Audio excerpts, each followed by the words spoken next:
Olá, você que nos acompanha aqui no canal do Instituto Brasil Israel no YouTube. Como em toda sexta-feira, estamos aqui com a jornalista Daniela Kresh, correspondente em Israel, para falar sobre os principais assuntos da semana no país. Quero pedir para você deixar o seu like aqui no vídeo, o seu comentário. Se não for inscrito, para também se inscrever aqui em nosso canal. Acabamos de chegar aos 10 mil inscritos, já agradecendo aqui a todas as pessoas que nos ajudaram a bater essa marca. Mas se você está assistindo e não for inscrito, te peço para fazer inscrição aqui no nosso canal. Outra coisa também que eu queria pedir para você que assiste aqui o Expresso, se você quiser ajudar o IB a dar continuidade a esses e outros trabalhos, escaneie esse QR Code aqui na tela com o seu celular, que é muito importante a sua contribuição. Dani, mais uma de muitas semanas agitadas em Israel, né? Inclusive com assuntos envolvendo o nosso país, e não poderia começar diferente, né? Para você que não acompanhou, que eu acho muito difícil, que não tenha visto, o presidente Lula, durante uma conferência em Addis Abeba, na África, né, na Etiópia, fez uma fala muito complicada, comparando a ofensiva militar israelense em Gaza ao Holocausto, né, falando que o único evento na história que seria possível comparar seria com o Holocausto, e isso acabou gerando uma crise diplomática entre o Brasil e Israel. E aí, Daniel, eu queria saber de você se Israel está fazendo uso político da crise com Lula, ou mesmo vice-versa, o que aconteceu realmente e qual foi o contexto da fala de Lula e por que ela incomodou tanto? Tem algumas pessoas que não conseguem ver a problemática ou incômodo que não só os israelenses, mas todo o povo judeu, toda a diáspora, pelo menos uma boa parte, se sentiu incomodado e ofendido com a fala do Lula. Qual que foi a repercussão dessa fala em Israel? Olha, eu não sei nem por onde começar. Bom, a verdade é que, para ser um pouco mais, começando aqui pela questão do jornalismo, né? A fala aconteceu num domingo de manhã, ou um domingo de comecinho da tarde aqui em Israel. Não tinha muita notícia nesse momento, então acabou virando uma espécie de manchete naquele momento, mas não durou muito, não. E eu vou falar um pouco disso depois, sobre realmente a importância diplomática do Brasil em Israel. Spoiler, não é muito grande. Então, o que aconteceu foi o seguinte, né? Essa fala do Lula, que como você resumiu bem, ele falou que o que está acontecendo é terrível, eu não sei se ele falou genocídio nessa fala, mas que aconteceu uma coisa terrível, e a gente só pode lembrar de outro momento em que algo assim aconteceu, foi quando o Hitler resolveu matar judeus, né? Quer dizer, tem tantas coisas aí nessas frases que é muito difícil até a gente comentar, assim, tentar dar um certo... se sentir incomodado, como você falou, né? Entrando no que você falou em relação ao incômodo, realmente aqui é uma coisa meio bipartisan, em todo mundo aqui se incomoda com qualquer coisa, qualquer comparação relacionada ao Holocausto, né? Eu acho que eu não preciso explicar, ou até deveríamos explicar mais o que foi o Holocausto, talvez as novas gerações, e isso dói, né? Dói para pessoas da minha geração, né, eu tenho 55 anos, já dando aí, falando a minha idade aí, é muito difícil você imaginar que alguém possa tentar fazer algum tipo de comparação entre uma guerra que Israel foi provocado a essa guerra e que tem um histórico enorme de dezenas de décadas, de várias décadas, né, de décadas de violência e hostilidades entre os dois lados, mas é uma guerra, uma disputa territorial com um genocídio sistemático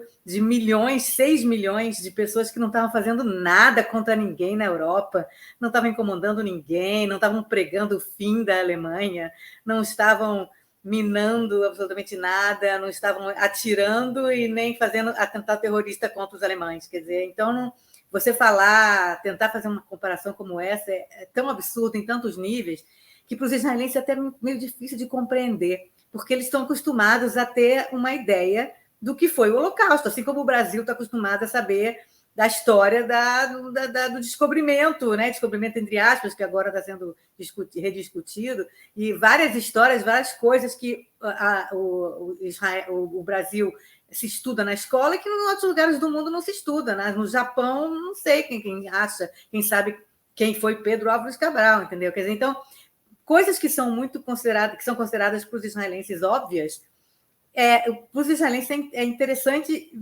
perceber que não é óbvio para outros lugares, para outras pessoas no mundo, que a capacidade de você fazer comparações entre alhos e bugalhos, entre maçãs e laranjas, é tão incrível que para os israelenses dá um bololô na cabeça, eles realmente não conseguem entender de onde vem isso. E aí, passando para a questão mais política, né, não do público, mas sim do governo Benjamin Netanyahu, do governo do Likud, eu queria fazer uma espécie de histórico sobre o relacionamento entre os governos do PT e os governos do Likud, ou do Netanyahu especificamente como líder do Likud, nas últimas décadas. Eu acho que as pessoas perdem uma espécie de contexto e acham que, de repente, o Netanyahu reagiu, que esse cara falou isso, não sei o quê. Não, existe aí um contexto histórico que eu acho que a gente pode começar só para ter assim, um resumão, né? Que enfim, começando com Oswaldo Aranha, em 1947, que presidiu a sessão da ONU que fez a partilha da Palestina, né? Naquela época, o Brasil, ele, através do Oswaldo Aranha, ele apoiava a criação de 2 estados, né? Um judeu e um árabe vivendo lado a lado. O Oswaldo Aranha trabalhou por isso e tal. E depois, durante Israel, o Brasil foi um dos primeiros países a reconhecer Israel quando declarou sua independência. E durante muitos anos, talvez quase toda a história de Israel, o Brasil era uma espécie havia uma certa neutralidade, né? Até porque, como base de uma política externa brasileira clássica, né? De apoiar os 2 lados, até porque Oswaldo Aranha, na partilha da Palestina, a ideia era apoiar 2 estados, então sempre houve uma certa neutralidade, nem sempre, durante a ditadura, houve problemas também com Israel, mas a gente meio que não fala muito disso, hoje em dia a gente esquece, mas realmente os militares, na época da ditadura brasileira, eles se alinharam ao mundo árabe muçulmano por causa da questão do petróleo, a gente esquece disso, 74, a crise do petróleo e tal. Mas, voltando na democracia, novamente o Brasil se colocou como um elemento neutro, apoiando os 2 lados, a autodeterminação dos 2 lados, dos 2 povos, né? Até a subida do PT ao poder. Eu não estou querendo aqui demonizar o PT nem nada disso, eu estou falando aqui, mostrando os fatos, tá? Não estou fazendo juízo de valor aqui, por favor. E, inclusive, quem quiser estudar mais sobre isso, está, obviamente, aberto a isso. Mas, em 2009, o Lula recebeu o Ahmadinejad no Brasil, o presidente do Irã, que naquela época pregava, e continuam pregando, o Irã continua pregando até hoje, o fim do Estado de Israel, o extermínio do Estado de Israel, com uma narrativa sobre a criação de Israel, que eu imagino que foi meio que adentrando e entrando e sendo bem recebida por boa parte da esquerda brasileira, que é a ideia de que não tinha nenhum judeu aqui, 1947, 1948, e aí, por se sentirem mal pelo Holocausto, né? Que, aliás, o Ahmadinejad é um pouco ambíguo quanto a isso, porque ele nega o Holocausto, mas ele também fala que os europeus se sentiram mal pelo Holocausto, né? Que é meio esquisito. Mas que, porque se sentiram mal, então resolveram pegar os judeus todos e botar em algum lugar e roubar a terra dos palestinos que moravam aqui. E aí, pronto, olha só o que aconteceu, roubaram nossas terras. Quer dizer, essa é uma narrativa que tem muita gente que acredita nela, não entende que em 1948, 1947, 1/3 das pessoas que moravam aqui eram judeus já viviam aqui há milênios, principalmente 100 anos antes de 1947, já tinham imigrações enormes de judeus para cá. Como eu falei, 1/3 das pessoas aqui já era judeu em 1947. E não houve essa coisa de vamos pegar todo mundo aqui e botar ali. Pelo contrário, depois da Segunda Guerra Mundial, inclusive a migração continuava sendo limitada pelos ingleses, né? Só ler o livro Êxodos ou ver o filme, né? Que os judeus não conseguiam entrar aqui mesmo depois da Segunda Guerra Mundial. Quer dizer, uma história muito diferente dessa narrativa do Ahmadinejad. E o Lula recebeu o Ahmadinejad, que era considerado realmente o pior dos negadores do Holocausto e da existência do Estado de Israel, e o Lula se tornou aliado dele. Isso já começou a pegar mal. Tá? Depois em 2010, Lula veio para Israel, apesar de que ele já tinha feito uma visita ao Oriente Médio acho que um ano antes, uma coisa assim, e não veio a Israel, foi todos os países em volta e não veio a Israel. E essa visita em 2010 deve ter...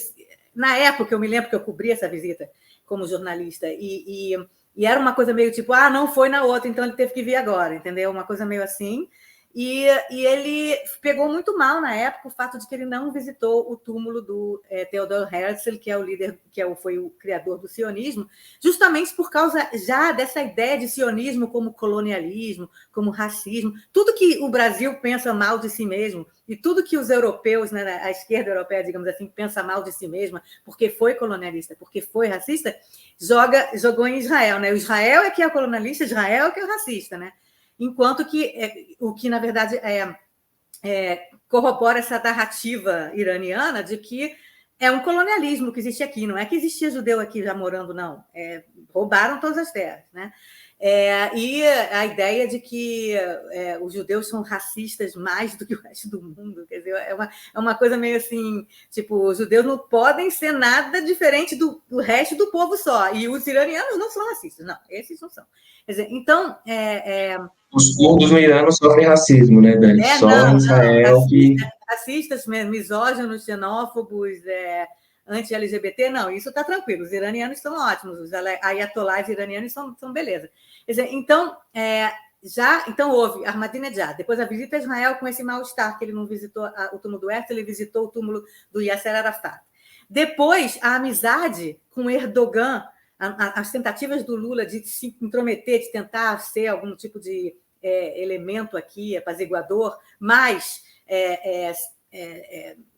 fazendo uma certa aproximação com Erdogan, que ainda é um dos principais líderes mundiais, que já compararam Israel o que Israel faz ao Holocausto antes, né? O Lula não foi o primeiro, né, a falar, o Erdogan sempre fala isso, ou já falou várias vezes. Depois, quando o Lula já saiu do governo, e aí entrou a Dilma, a história da Dilma ter recusado, pela primeira vez na história da diplomacia brasileira da República, Israel recusou um embaixador, foi só o embaixador de Israel, porque ele morava na Cisjordânia. Eu quero saber o histórico de todos os outros embaixadores que jamais foram embaixadores no Brasil e histórico deles para saber se eles fizeram algum tipo foram contra algum tipo de valor brasileiro. É só o israelense que não pode ser embaixador, né, no Brasil. Então, ele foi... Isso, na verdade, foi meio que a gota d'água para o Netanyahu, especificamente, porque o Dani Dayan, na época que foi indicado como embaixador, era uma indicação pessoal do Netanyahu, e o Netanyahu nunca desculpou, nunca esqueceu isso. E Israel não teve embaixador no Brasil 2 anos depois dessa crise, isso em 2014 aconteceu, né? Aí, depois, em 2016, houve uma mudança muito grande do Netanyahu, especificamente, do Likud também, com o Donald Trump sendo eleito nos Estados Unidos, porque o Netanyahu, que até então falava nessa coisa de 2 estados, tal, ele tinha um discurso, pelo menos, que era um discurso mais discurso, digamos, da ONU, digamos assim. Quando o Trump subiu ao poder e começou a falar coisas que ninguém nunca tinha falado, do tipo, vou transferir para Jerusalém a embaixada, e Palestina não existe, e não sei que coisa assim que o Netanyahu talvez pensasse secretamente, mas que nunca pensou em dizer publicamente, o Netanyahu começou a se unir, digamos assim, ou fazer amizade, se aproximar do que a gente começou a chamar de direita, né, direita mundial, digamos assim, né, a partir de 2016. E nesse contexto se aproximou do Bolsonaro, e a gente sabe muito que o Netanyahu se aproximou do Bolsonaro, e o Bolsonaro do Netanyahu. Né? Quer dizer, então, a distância, né, o gap, a dissonância entre Brasil e Israel, o Brasil e governos do Netanyahu foi aumentando com o tempo. Foi aumentando por todos esses motivos, por coisas que o Brasil fez especificamente em relação que melindraram Israel, né, desde 2009, a gente está falando aqui de 15 anos, né, e também as mudanças geopolíticas mundiais que fizeram com que Netanyahu tomasse um outro caminho. E o Brasil também tomasse outro caminho. Quer dizer, o Bolsonaro, que caminho tomou? Esse caminho que o Netanyahu tomou, de polarização de direita e esquerda. A gente não sou aqui, né, não vou dar aula aqui do que aconteceu a partir de 2016 com a polarização, as redes sociais e tal e tudo. Mas Israel estava no meio dessa polarização. E a polarização ficou cada vez pior com essa coisa, essa ideia essa coisa dos bolsonaristas usarem bandeira de Israel, que foi muito complicado. A gente no IB tenta explicar isso desde 2016, esse Israel imaginária desses bolsonaristas, que não é Israel real. Então, isso foi afastando e foi polarizando dentro do Brasil também as pessoas que começaram a usar e pensar nos símbolos de Israel e do judaísmo como se você é judeu ou israelense, então você é mal, porque você é bolsonarista. Quer dizer, absolutamente nada a ver. É que nem falar que samba, quem gosta de samba no exterior, então é de esquerda. Quem gosta de samba não pode ser de direita. Não faz o menor sentido você usar símbolos de um país que está a milhares de quilômetros de distância, você nem conhece esse país, para achar que esse país está ou contra a favor ou um candidato seu no teu país. Quer dizer, não faz o menor sentido. Então, todo isso é o contexto dessa fala na Etiópia. No momento que o Lula, que já estava... esqueci de falar. Quando começou a guerra, né, já algumas coisas que o Lula e pessoas do PT falaram, né, indicando que Israel estaria fazendo um genocídio, que Israel estaria matando todo mundo lá em Gaza, tal, não sei o quê.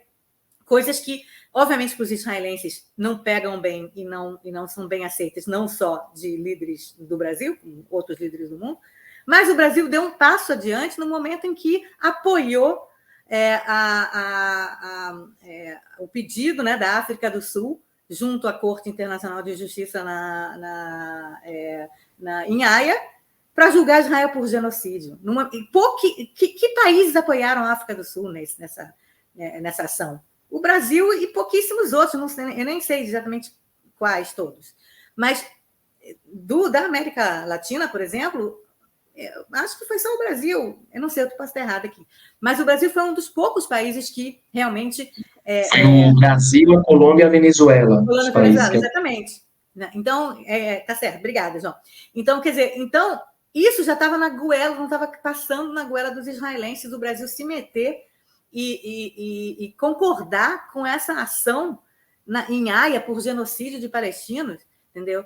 E aí vai, nesse momento, o Lula participa de uma reunião na África e fala essa coisa que é o último, quer dizer, passar realmente como se fosse uma escalada, né? E o último degrau da escada foi comparar com o Holocausto, que, na verdade, não me surpreendeu nem um pouco, porque eu acho que já se fala nisso você entra nas redes sociais, pessoas que são mais à esquerda no Brasil, ou pessoas que demonizam Israel, você escuta isso o tempo todo, e não é de hoje, né? Não é por causa dessa guerra, você escuta isso já há muito tempo, há anos, há 20 anos, há 30 anos, né? Você escuta isso.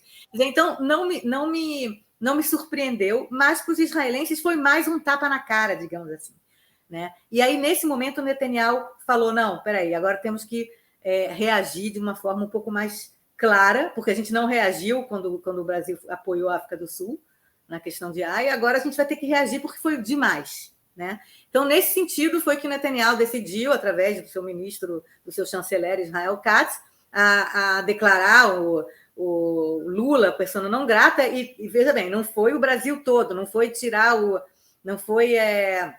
expulsar o embaixador ou cortar relações diplomáticas ou declarar qualquer diplomata brasileiro em Israel como pessoa não grata, mas o Lula especificamente por ter dito aquela frase, tá?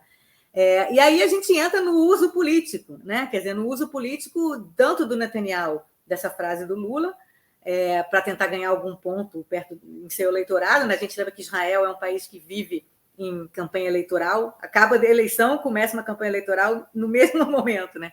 Então, o Netanyahu, que está tentando se manter no poder e que está sendo criticado e que se eleições fosse hoje não conseguiria formar o próximo governo, é criticado por 80% dos israelenses, ele realmente usou isso como uma espécie de ficha, né, ficha assim, para jogar em cima da mesa lá do cassino, para tentar ganhar algum ponto. Agora, é uma tentativa de ganhar ponto muito tosca, porque o Brasil não tem muita importância aqui, voltando ao que eu tinha falado antes.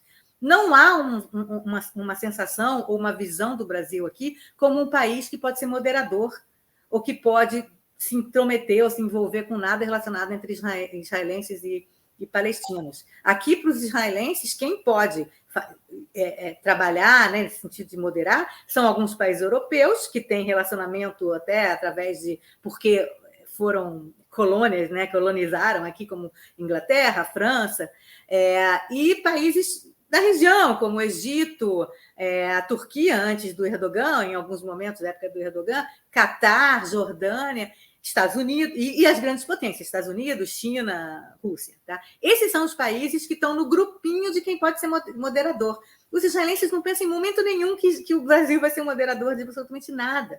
E eu acho muito triste isso, porque eu sinto que os brasileiros não percebem que, geopoliticamente, não há uma influência ou uma importância muito grande do Brasil diplomaticamente nessa região. Há importância, há influência, claro. O Brasil é um país grande, um país influente no mundo, mas não é muito grande. E justamente por isso é que Netanyahu e o Israel Katz, que humilhou o embaixador brasileiro, né, quando chamou ele para o Museu do Holocausto, né, o Yad Vashem, para falar na frente das câmeras e dar passar um pito nele, foi muito humilhante. Lembrou, inclusive, quando um outro chanceler israelense, em 2010, tentou humilhar também um embaixador turco. Quer dizer, então, tem um histórico de tentativas de humilhação, né, da chancelaria israelense. Realmente é tosco e tudo, mas por que eles se sentiram livres para poder fazer isso?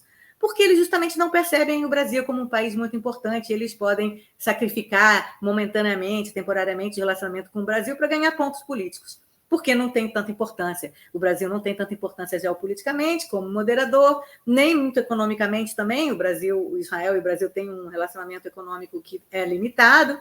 Quer dizer, então, nenhum dos dois lados, e eu vejo a mesma coisa no Brasil. O Lula também usa, tá? O PT está usando essa briga com Israel politicamente também, para se mostrar como líder do Sul global e anti-Estados Unidos, e quer ser o líder dos BRICS, não sei o quê. Quer dizer, então, é triste, porque esse relacionamento que começou em 1947 com Oswaldo Aranha, um relacionamento que foi, durante anos, super amigável, sabe? Os israelenses amam o Brasil e os brasileiros, amam.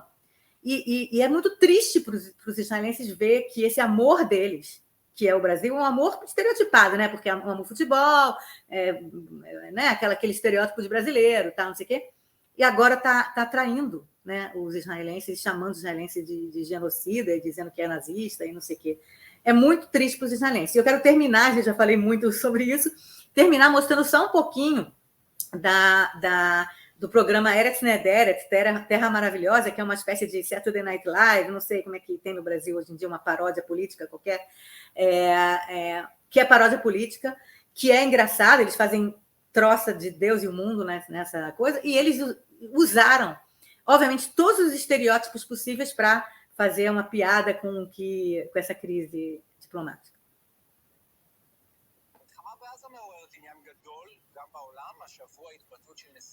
Está em hebraico, desculpa.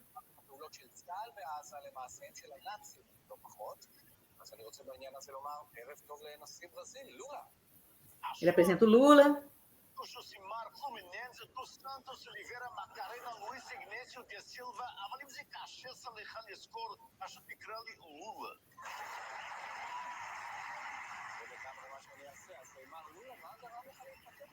Acho que você pode dar uma paradinha. Eu vou explicar o que vai acontecer, talvez deixar em mudo, mas deixa. Que esse cara que faz o Lula, né? Que ele é um israelense, ele não é, enfim, não fala português nem nada, dá para perceber, e ele faz papel de brasileiro já há 20 anos nos stand-up comedies que ele faz, e a piada no começo é assim: realmente eu vi muita violência, muitas bombas, muito corre-corre, muito tiroteio. E aí eu percebi que eu estava vendo a TV local, Favela Plus. Quer dizer, quem que tem que lidar com essa coisa das favelas no Brasil? Sou eu. Quer dizer, então, meio que rindo do Lula querendo se intrometer nas mazelas israelenses quando há mazelas no Brasil. Então, essa foi a primeira piada. Tá? Depois teve mais piadas e ele falou, o apresentador falou, mas pô, vocês humilharam o embaixador. Aí o presidente Lula fala, qual é o problema? Não tem problema, não, a gente humilhou, desculpa, mas o meu embaixador foi humilhado, coitadinho. Foram umas piadas assim que teve, aí de repente entra uma outra figura numa outra parte, que você botasse aí.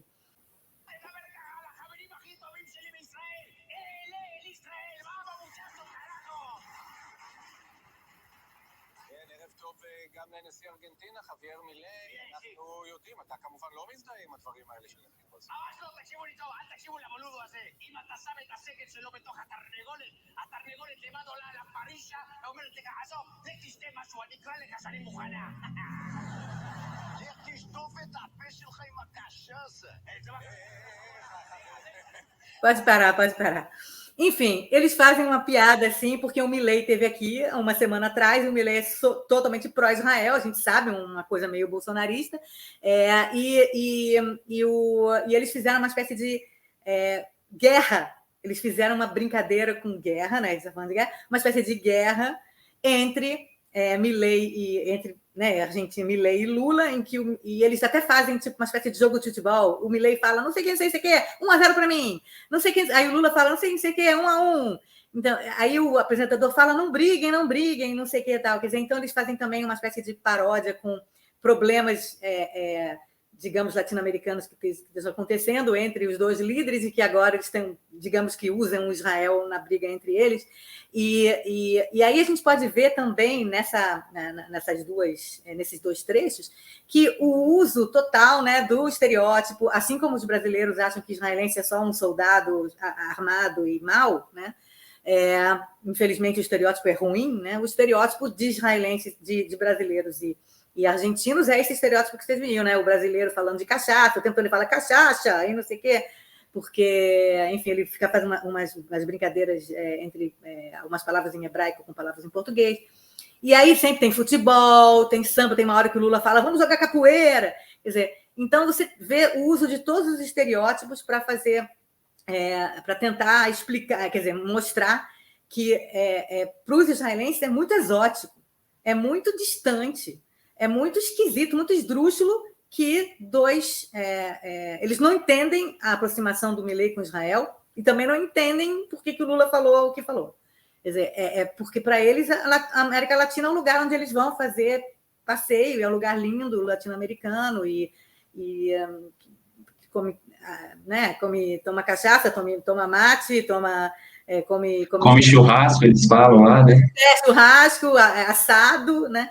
Quer dizer, e eles não entendem por que vocês... Muitos israelenses, até hoje, mesmo com a guerra, me perguntam, mas no Brasil eles falam de Israel? Quer dizer, eles não têm a noção do que o que acontece aqui vira manchete, né, em qualquer lugar, né, qualquer canto do mundo. Então, foi tratado dessa maneira caricata e exótica, não ficou nas manchetes dessa crise muito tempo, nada a ver com as manchetes que ocorreram no Brasil. Houve um uso político real, mas um uso político muito pequeno e tosco. Não acho que o Netanyahu não ganhou muitas fichas com isso, muitos votos por isso. E, infelizmente, quem sofre com isso somos nós brasileiros, né? Não só os brasileiros que moram em Israel, e não são hostilizados nem nada disso, não, mas é muito triste, né? E os judeus brasileiros, né, que sofrem com o antissemitismo, o antisionismo e os estereótipos também toscos que os brasileiros têm em relação a Israel. Enfim, tudo muito triste. Dani, ainda mais essa dinâmica, né, de redes sociais, que tudo é muito soluções simples para problemas complexos, que as pessoas, como você bem disse aí, né, nesse campo da polarização que leva essa fala ou a crise diplomática para outro lugar enfim, muito difícil, né? Acho que aqui no Brasil, nas redes, vem uma onda de antissemitismo, sabe, uma fantasia de antisionismo ali, que a coisa não tem nada a ver com a outra.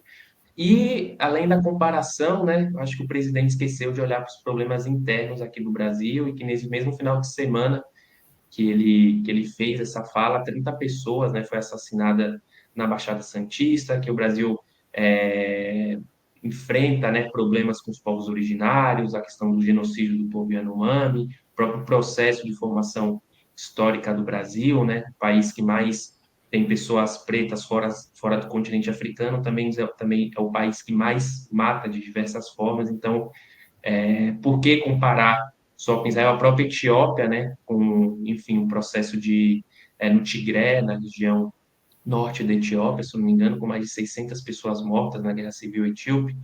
Então, tinha muitos outros exemplos aí, né, além da fala complexa que ele poderia ter falado, mas também olhar para os processos complexos que acontecem aqui no Brasil e que boa parte dessas pessoas, né, que gritam aí de Israel, não sei o quê, que tem uma visão, acho que é uma coisa só, não olha o próprio umbigo, né? Então, aqui, né, como você falou, acho que reverberou muito mais do que aí no Brasil, e assim, na véspera de um ato, né, no próximo domingo, que desafia as instituições e coloca em xeque as instituições democráticas aqui no Brasil. Acho que essa fala de Lula, além do equívoco histórico, eu acho que trouxe mais problemas do que soluções para o conflito e para ele internamente, né? Assino embaixo de tudo que você falou. E indo para o segundo assunto aqui da nossa percepção do Expresso, negociações em Paris, né, vão acontecer nessa sexta-feira para um acordo de libertação dos reféns. O gabinete de guerra de Israel voltou na quinta-feira para enviar uma delegação a Paris nessa sexta-feira, hoje, o dia que estamos gravando o Expresso, para negociações do alto risco sobre um acordo com os reféns e uma possível trégua que acompanha a guerra entre Israel e o Hamas em Gaza. Nesse momento, a ação militar de Israel está mais concentrada no sul, né, Dani, na região de Rafah, ou Rafia, em hebraico. E qual que é desse acordo? Existe um otimismo, existe uma possibilidade de uma libertação dos reféns ou de uma possível trégua militar em Gaza? Olha, realmente está começando nesse momento as negociações em Paris, e a gente não sabia até poucas horas, até ontem, se Israel ia mandar uma delegação. Era um sinal. Se Israel mandasse uma delegação para essas negociações em Paris, Paris 2, já teve uma negociação anterior que não deu certo, que tinha tido representantes de Israel, mas agora, novamente, foram enviados representantes de Israel, mas não era certo se iam ser enviados. Eu acho que a sinalização do fato de que o gabinete de guerra israelense, ontem, aprovou por unanimidade enviar uma delegação, é um sinal, e está sendo visto aqui um sinal de otimismo, apesar de que as últimas notícias que se tem aqui, e eu estou falando isso, é claro que isso vai sair, o Expresso vai sair, já vão ter acontecido outras coisas, esse otimismo é um otimismo meio que não é um otimismo ótimo, não, talvez um sinal melhor. Por quê? Porque o Hamas ele teria sinalizado que ele aceitaria que em Gaza irá haver no dia seguinte, a gente vai falar daqui a pouco do dia seguinte, um governo tecnocrata, um governo não alinhado ao Hamas, um governo não do Hamas. Um governo em Gaza, que seria um governo de pessoas locais tecnocratas, não alinhadas a nenhum grupo, e o Hamas ele era contra isso até pouco tempo atrás. Eles diziam, não, o Hamas, nós vamos continuar sendo o governo de Gaza. E tudo que Israel quer é derrubar o governo do Hamas. Apesar de Israel ter dito no começo que queria acabar com o Hamas, já foi ajustando seus objetivos para acabar com a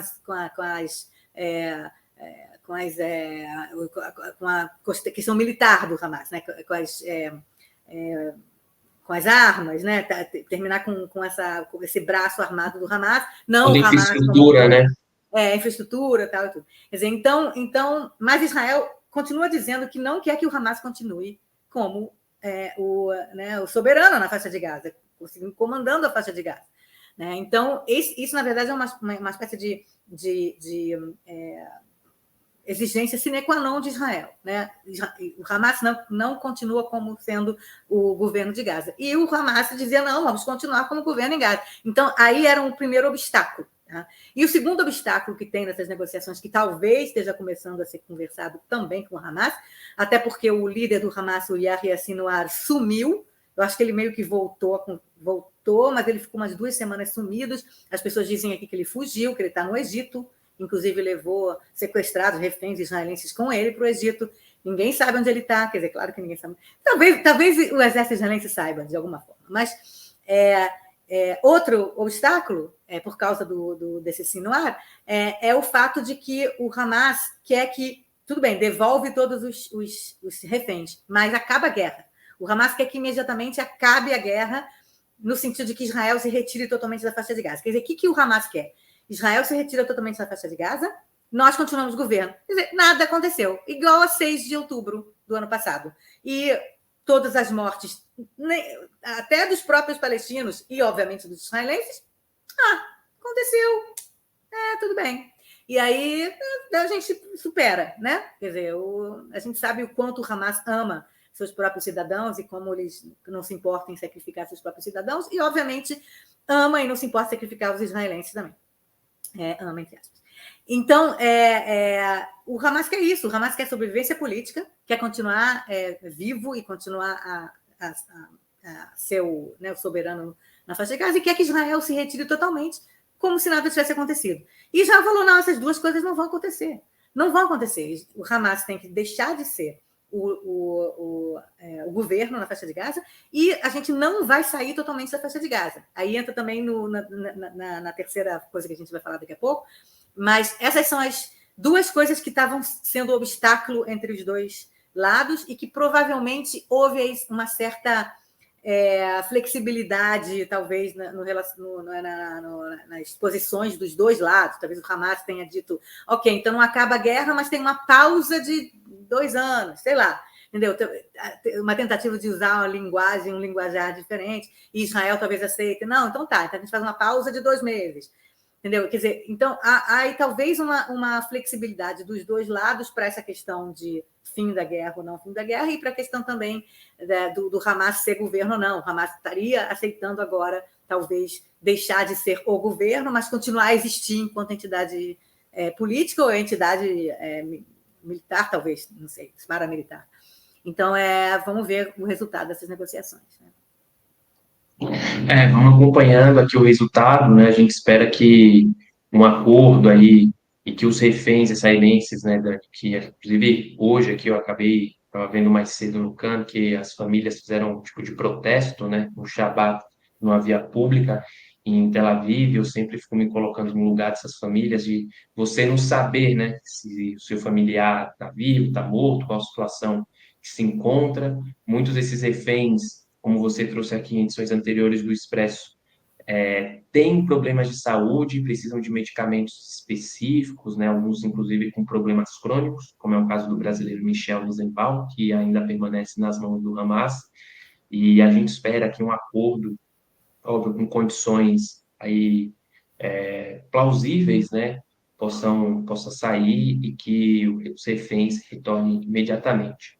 E Quanto ao aí, Michel, rapidinho, antes de a gente passar para o próximo, rapidinho, eu fui hoje no McDonald's comprar um lanche do McDonald's para minha filha, e no McDonald's, na tela do McDonald's, fica passando as imagens dos reféns no McDonald's. Pensa que você vai no McDonald's para comer, McLanche feliz, sei lá o quê, e você vê fotos de seus conterrâneos sequestrados por um grupo terrorista no McDonald's, né?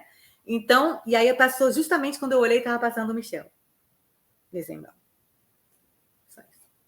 É muito triste, né, Dani? E, sim, indo para o terceiro assunto, né, do nosso programa aqui, que dialoga um pouco com o assunto anterior, é o dia seguinte à guerra em Gaza. O primeiro-ministro Benjamin Netanyahu apresentou um documento que define princípios de como ele enxerga o day after a guerra em Gaza. Eu estou com a cópia do documento aqui e queria Mostra que você aí. explicasse, Dani, o que diz esse documento e qual que é a perspectiva, né, do primeiro-ministro e do governo israelense sobre o que vai acontecer após o fim da guerra. É um documento, você vai mostrar daqui a pouquinho, de uma página e um pouquinho mais de uma página. Ele é pequeno.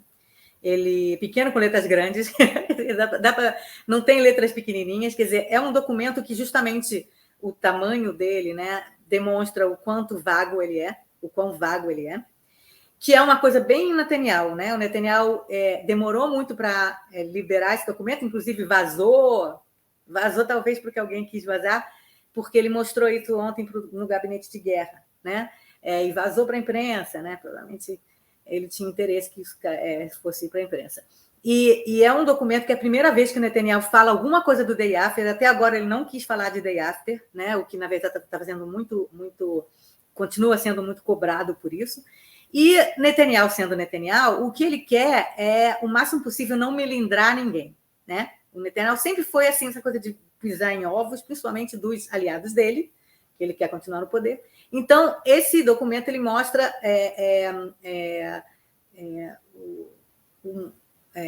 coisas, quer dizer, ideias, né, que são vagas, que podem ser aceitas tanto pela esquerda quanto pela direita, a oposição contra uma situação, e como se fosse um começo de discussão. Tá? E o que ele diz nesse documento? Ele diz que ele vê que ele vai manter que Israel, que o objetivo da guerra, né, enfim, primeiro acabar com as capacidades militares do Hamas, quer dizer, novamente, não é mais acabar o Hamas, é acabar as capacidades militares do Hamas e trazer os reféns de volta. Esses são os objetivos. E ele diz que o exército vai manter a liberdade operacional em toda a faixa de Gaza, sem limites de tempo, para evitar a renovação de terrorismo. Quer dizer, Israel, por um lado, ele não aceita a vontade da extrema-direita dele de reconquistar Gaza e construir colônias em Gaza, ele diz não, mas ele também não aceita a ideia do próprio Hamas de que o exército vai se retirar totalmente.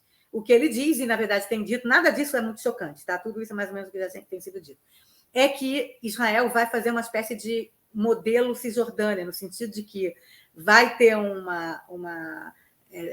governo próprio, civil, na faixa de Gaza, totalmente livre, quer dizer, independente lá, mas que Israel vai se dar, vai deixar que seus soldados possam fazer a segurança, digamos assim, da fronteira e dentro também, que possam comandos de elite entrar dentro da faixa de Gaza e se descobrir que está tendo algum tipo de organização de atentado, alguma coisa assim, o exército possa entrar lá dentro e prender aquelas pessoas.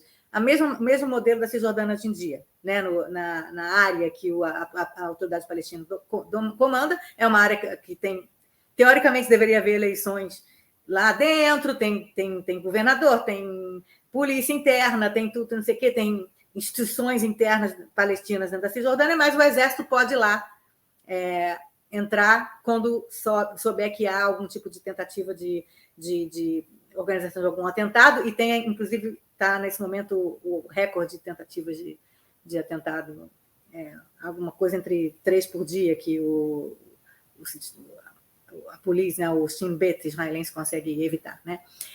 Então, é isso primeiro. Segunda coisa, a faixa de Gaza teria que ser completamente desmilitarizada, quer dizer, essa ideia de um governo tecnocrata, mas que não haja nenhum tipo de militarização ou paramilitarização da faixa de Gaza, que é o que o Hamas faz hoje, com exceção de polícia interna. Polícia interna que vai, sei lá, o cara roubou ali, não sei o quê, quer dizer, que tem realmente um policiamento interno da população civil, mas que não haja uma espécie de uma coisa militar, né?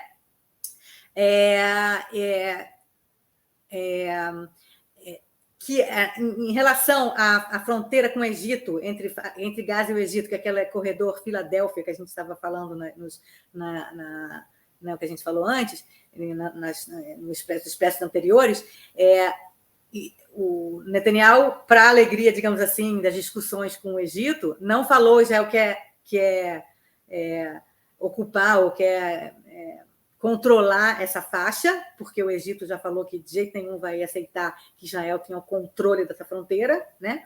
Mas que vai negociar com o Egito e Estados Unidos para que haja um monitoramento dessa fronteira, né? Mas que Israel quer ter parte desse monitoramento. Quer dizer, Israel estaria monitorando essa fronteira, mas junto com o Egito e os Estados Unidos. Que mais? Ele também diz que ele vai continuar atuando para o fechamento da UNRWA, né, da Agência das Nações Unidas para Refugiados Palestinos. A gente já falou bastante disso aqui. E que só depois que a faixa de Gaza estiver desmilitarizada e desradicalizada com o fim da UNRWA e de, tentativa de, sei lá, mudar o currículo escolar das crianças lá para que não demonizem os judeus, né? Porque a gente sempre tem que lembrar que para os palestinos não existe a palavra israelense, né? É tudo judeu, né? Judeus, não sei. Que aí sim haveria realmente uma reconstrução da faixa de Gaza com, segundo Netanyahu nesse documento, a ajuda de entidades ou países internacionais que tenham interesse em manter essa situação, uma situação desmilitarizada e sem o Hamas lá dentro. Agora, o que falta aqui? Falta qualquer tipo de nomeação ou de falar de Estado palestino. Não fala em Estado palestino, o que, na verdade, como eu falei, é Netanyahu sendo Netanyahu, não querendo blindar os seus aliados de extrema-direita, e ele talvez pessoalmente também não acredite mais na questão do Estado palestino. Como eu falei, a partir de 2016, Netanyahu fez uma mudança muito grande do que ele mesmo já pensava antes. Então, a gente vê, é um documento vago, é um documento que tem dados gerais, né, que tem ideias gerais de curto e médio prazo, não tem muito longo prazo, e o objetivo do Netanyahu é esse, é conseguir um consenso. Você pode não gostar que não fale de Estado palestino, não sei o quê, mas a ideia seria conseguir um consenso tanto da direita quanto da esquerda dentro de Israel, para que haja realmente alguma coisa que possa ser feita e que não chegue a uma politização interna também. Porque se você falar, vai ter Estado palestino, aí toda a direita israelense vai ser contra tudo. Ou você falar, vamos conquistar Gaza de novo e construir colônias, aí toda a esquerda vai ser contra e ele não vai aceitar nada também. Entendeu? Então, a ideia é tentar chegar num consenso que agrade, eu acho que o Gantz e o Eisenkot concordaram com esse esboço, né? E, enfim, a gente pode até achar que talvez esteja empurrando com a barriga uma solução mais concreta do conflito como um todo, que é como os Estados Unidos querem nesse momento agora, uma solução concreta e uma solução realmente, né, a longo prazo desse conflito, mas que nesse momento, e baseado também em pesquisas internas do público israelense, Israel não está nesse momento, os israelenses não estão nesse momento preparados para falar em Estado palestino. Depois do trauma de 7 de outubro, não estão preparados. Não que estivessem preparados antes também, mas tinha muito mais preparação, ou muito menos não preparação do que agora. Agora você vê gente de esquerda, gente de centro, que falam não no Estado palestino. Agora, com o que a gente escuta dos líderes palestinos falando, que parabéns, Hamas, pelo que você fez, vamos fazer de novo. Como que a gente vai aceitar ter um Estado palestino aqui do nosso lado? E só para terminar, que a gente já está chegando a quase 50 minutos, quero deixar claro, para quem não entende o mapa de Israel, quando a gente fala de Estado palestino, Estado de Israel, é micro. É como se a gente estivesse falando em 2 estados dentro de Sergipe, um dentro do outro, e a distância entre um vilarejo israelense e um vilarejo palestino é de 0 quilômetros, 0. A gente viu que o Hamas entrou alguns metros, já pegou e já matou gente e sequestrou. Quer dizer, então, não estamos falando aqui de uma ocupação distante, de algum lugar longe, de algum lugar que é lá nos cafundós do Acre. Não, a gente está falando aqui de uma coisa micra desse tamanho assim, entendeu? Do tamanho de Sergipe, que a fronteira é assim, que vai, entendeu? Então, enquanto os israelenses não sentirem que os palestinos estão sinceros em, ok, aceitamos um Estado de Israel, queremos o nosso Estado, e não vamos atacar vocês, é isso que os israelenses querem ouvir dos palestinos. Só isso. Não vamos mais atacar vocês. O público israelense não vai ser a favor da criação de um Estado palestino, que continue sendo beligerante, hostil à própria existência do Estado de Israel, ou que continue dizendo suas lideranças que o objetivo deles é que Israel não exista mais, ou vamos conquistar tudo, ou vamos continuar fazendo atentados e ataques contra israelenses, porque eles merecem, ou qualquer coisa nesse sentido. E é isso que os israelenses escutam. Se os brasileiros não escutam isso das lideranças palestinas, é porque não querem ouvir, tá? Porque só querem ouvir o lado o que os israelenses falam. É claro que eu sei que tem muitos ministros israelenses falando besteira, falando coisas horríveis que a gente não gosta de ouvir, mas eu acho que ninguém está ouvindo os ministros palestinos. Eu quero que alguém destaque o que sai na imprensa palestina, o que os líderes palestinos falam, os ministros palestinos falam, são tão ou mais difíceis de deglutir do que a extrema-direita israelense.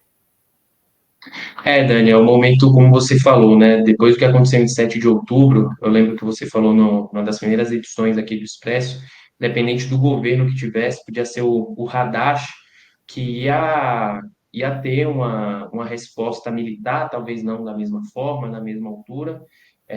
E em um momento, né, Dani, de uma tragédia, igual foi o 7 de outubro, que causa um trauma coletivo, enfim, toda a sociedade israelense, é muito difícil você se colocar no lugar do outro mesmo e ter uma perspectiva mais ampla, né? Mas, enfim, já é um avanço, eu acho que você pensar uma solução e questões para a faixa de Gaza, saindo dessa perspectiva de 11 ministros, né, que participaram de um evento que discutia o reassentamento de colônias na faixa de Gaza. E, enfim, a gente segue acompanhando aqui os desdobramentos disso, desse day after. Eu queria aí uma dúvida pessoal que estava aqui fora do roteiro, é como a oposição lidou, Yair Lapid e outros setores com essa proposta. Teve uma aceitação? Primeiro, é muito, muito novo. Foi ontem à noite, depois do noticiário. Eu vi isso hoje de manhã, sexta-feira. E eu ainda não vi uma resposta, não vi uma coisa organizada da oposição em relação a esse documento. Mas, novamente, não é muito chocante, porque são coisas que são mais ou menos consensuais, talvez. Uma coisa que o Netanyahu já tem dito.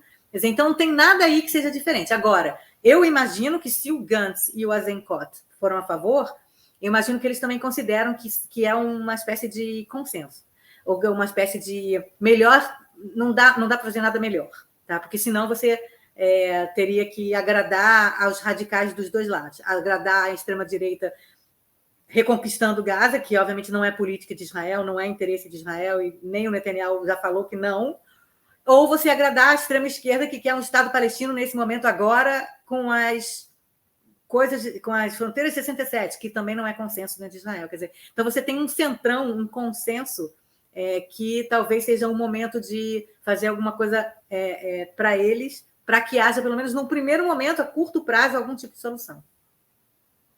É isso, Dani. Com isso, a gente vai chegando ao fim de mais uma edição do Expresso Israel. Obrigado a você que acompanhou a nossa edição aqui até o final. Se você não deixou o seu like, deixa aqui no vídeo, comente também aqui nessa edição do Expresso. Se não for inscrito, se inscreva no nosso canal. Se possível, escaneie o QR Code aqui na tela para estar ajudando o IB a dar continuidade a esse trabalho. Dani, muito obrigado por mais uma semana de atualizações. A gente segue aqui acompanhando as movimentações em Israel. O IB sempre traz atualizações no Twitter, no Instagram. E não deixe de seguir a gente em todas as redes sociais. Dani, muito obrigado e até sexta-feira que vem. Obrigada a todo mundo que chegou até o fim. Hoje foi bem, bem, bem comprido. A gente se vê na semana que vem.